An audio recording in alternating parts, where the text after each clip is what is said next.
Greetings and good day everyone, welcome to another episode of PNT Cinema Talk. My name is Paul Dulong, and as you can probably tell, I've changed the look of this show just a little bit. On the left side of the screen, you'll see a list of topics that I'll be talking about today, and if you click on those boxes, you'll be taken somewhere that's relevant to the nature of the discussion.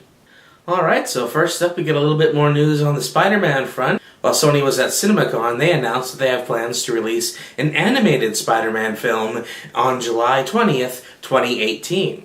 It's been suggested that this animated movie will not take place in the same Spider-Man universe as the live-action version. This one may not be connected to the Marvel universe at all. This is just an extra Spider-Man project that Sony can be able to do without it interfering with what Marvel wants to do with Spider-Man in regards to their universe.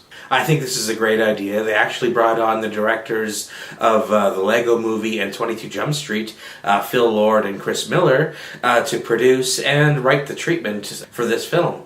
Both 22 Jump Street and the Lego Movie were both really successful films, so these guys are on a roll and it's good to see them involved in this type of project.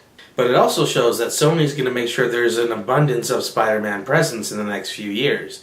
Because we have it confirmed now that Spider-Man is going to show up in movies in 2016, 2017, and now 2018. Sony also confirmed that Spider-Man will have a cameo in the Civil War film. Not sure how big of a role Spider-Man will have in that movie, but at least he's confirmed to be in it. And then in 2017, they're going to have Sony's standalone Spider-Man live-action film. And there's a rumor going around currently that that movie is actually going to be called Spider-Man: The New Avenger. But what do you guys think? Do you think an animated Spider-Man movie is a good idea? Are you happy that Phil Lord and Chris Miller are going to be the ones in charge of this project? Let me know what you think about that in the comments below. Okay, so the next topic is something I'm sure everyone has seen by now, and that is Jared Leto's first look as the Joker. The director of Suicide Squad tweeted out that picture late last week, and it went around the internet quite quickly, and everyone had something to say about it. But what do I have to say about it? Let's say it was very creepy and very unique. I think it's a good thing that he looks different than Heath Ledger's and Jack Nicholson's versions of the Joker. Both those people did great jobs as the Joker, but both of those versions of the Joker are barely alike at all. I'm hoping this new Joker is once again something not quite like anything we've seen before. It makes it easier to move on. Heath Ledger's Joker was a masterpiece. That was a great performance. He totally deserved the Oscar, and it's sad that he's no longer with us. It would be a mistake to make the new Joker anything like that Joker because you don't want to associate the two franchises with each other. I mean, I think Jared Leto's a great actor. He totally deserved the Oscar he got for the Dallas Buyers Club last year. I truly believe he is going to give us a Joker unlike anything we've ever seen. And I truly believe that is the right way to go. And I can't wait to see this Joker next to Harley Quinn. We've never seen that before in live action. And I'm really hoping that they capture all the dynamics of their relationship that was captured in the animated series back in the 90s. But I'm also okay with them making it darker to fit the tone of the universe. I mean, the more and more I keep hearing about Suicide Squad, the more and more I think this movie is actually going to be huge. And when you go by the title, that's not one of DC Comics' most popular titles. It really isn't. But this movie is going to be big. Or at least it's trying to be big. And I respect the effort. Well, what do you guys all think about Jared Leto's Joker? Do you think it's too creepy? Not creepy enough? Did you like the tattoos? Not like the tattoos? I think the tattoos will be covered with his costume most of the time anyway. But it's good for a few shirtless scenes just to show how insane he is. I mean, not that tattoos equals insanity, but those tattoos kind of equal insanity. Anyway, I'd love to know what you think about that in the comments below. Next up, Universal Studios finally released the first Red Band trailer to Ted 2. Basically means that anything that's allowed in an R-rated film is allowed to be shown in the R-rated trailer. Which in this case was just a lot of language and crude jokes. Which was the heart of the first Ted movie anyway. And I gotta say, I didn't really mind this trailer. It was funny. It didn't make me laugh out loud hard funny, but, you know, a few chuckles here and there. I'm hoping that means that they're saving the really good jokes for the theater and not spoiling them in the trailer. And I really loved the first Ted movie. I thought that was a great movie, actually. I laughed way harder during that film than I ever thought I would have. And of course, Sam Jones in that film was hysterical. In this trailer, we get to see the basic premise of the film, and it's pretty standard for what I would expect, you know. Ted has a girlfriend, wants to have a baby, needs to prove that he's an actual person in a court of law. So it's a human rights film, basically. So I'm sure this film is going to do everything it can to poke fun at the justice system.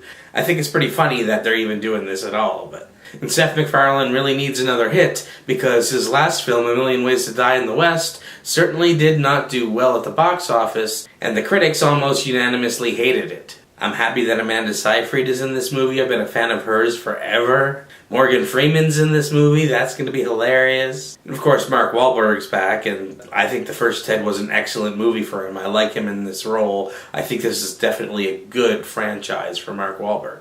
Now, normally comedies don't usually get my money at the theater, but this one might. I haven't decided yet, but this one might this time. What did you guys think of the Ted 2 trailer? Are you going to go see it in the theater, or are you going to wait for Blu-ray?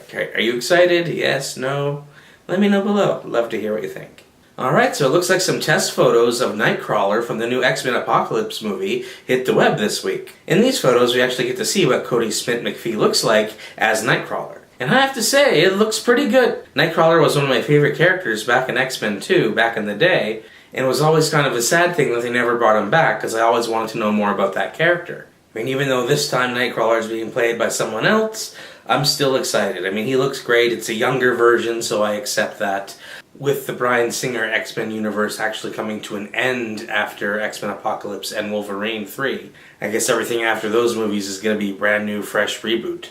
So I kind of feel bad for these newcomers coming into this movie that are like being casted as younger versions of all these great X-Men characters. Because if they're really, really great in these roles, we might not get to see them reprise those roles because the series is ending.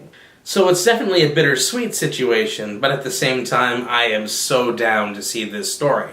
I want to see X-Men Apocalypse. And now knowing that Nightcrawler is going to be in it and that he looks this awesome, I'm just all in for this movie. I can't wait. What do you guys think about these photos of Nightcrawler? Do you think he looks good as Nightcrawler?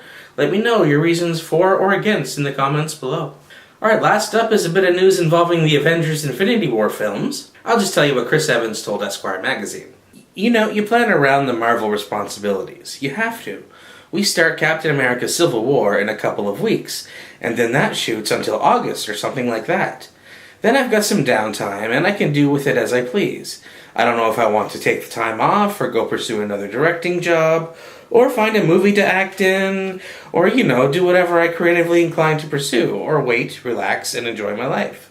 And then we start the Infinity War, I think sometime in the third quarter, fall or winter of 2016. That's going to be like 9 months to shoot back to back. So yeah, Chris Evans basically confirms what is a no-brainer anyway, is they're going to be filming the next 2 Avengers films back to back. That's smart because 1, it makes the whole production a little bit cheaper, and 2, it gives everyone so much more time to fine-tune the special effects. Something tells me these 2 films are going to be huge, and they need to look amazing. So save the money where you can, when you can, because you need to make these movies look like the best thing that's ever been seen on screen in regards to the comic book film. I mean, all this hype is heading towards this storyline, so it's got to be pristine and perfect, and I love that they're giving themselves enough time and enough directors to handle a project of this magnitude. So far, Phase 3 of the Marvel plan is looking incredible. And there's still 2 films left to go for Phase 2. Avengers Age of Ultron, which opens this weekend, and I will be going on Saturday. And I may give a review of it as well on this channel. And then just a couple months later is Ant-Man, which is the official end of Phase 2. And I gotta tell you, the more I see of Ant-Man, the more I'm getting excited for that one as well. But I also think that these 2 Infinity War movies are going to be their own individual storylines, because they're not going to be coming out one right after the other when they're actually released. You can have Infinity War Part 1, and then between Part 1 and Part 2, there's still 2 other Marvel films. And I believe those films are Black Panther and Captain Marvel, which I am sure those 2 films are going to play a part in Infinity War Part 2. So basically, Phase 3's got me freaking out, I'm geeking out, I'm nerding it up big time about this franchise. I cannot wait. I am all in when it comes to Marvel, and I'm all in when it comes to DC. I love them both, and I think the success of one helps the success of the other. It's pure synergy. I'm all in for the superhero film genre. I don't care what comic book company they come from. If you make a good movie, I am in, and I will be talking great things about your film. What do you guys think? Do you think it's a good idea for them to be filming Avengers 3 and 4 back to back? Are you going to be going to see Avengers Age of Ultron this weekend? Did you already try to buy tickets and find out that they're already sold out? And just out of curiosity, what has been your most favorite Marvel movie so far? Alright guys, that's it for today. I'm really happy to be back. I hope you all like the new look of everything here. Let me know what you think of it in the comments below. I love your input. It's still getting kind of hard to commit to an exact schedule with this thing. I'm kind of setting it up so I do a show every time there's 5 things that I care enough to talk about, because there's room for 5 topics on the side. So I'm going to see how that goes. Like I said in the beginning, this isn't going to be an everyday thing, just when the news comes out that's relevant to me. But as long as you're subscribed to my channel, you'll see it every time I'm on here. And I'm always thankful for anyone who watches. The success of my honey badger video made me want to make these videos a bit better as well, so I'm trying to spruce it up in hopes that it'll get more attention. Even if only 30 people ever watch this show, I'm glad that me and those 30 people can hang out and have a good time talking about movies. Alright, until next time, thank you very much for watching. My name is Paul Dulong, and you have yourselves a great day.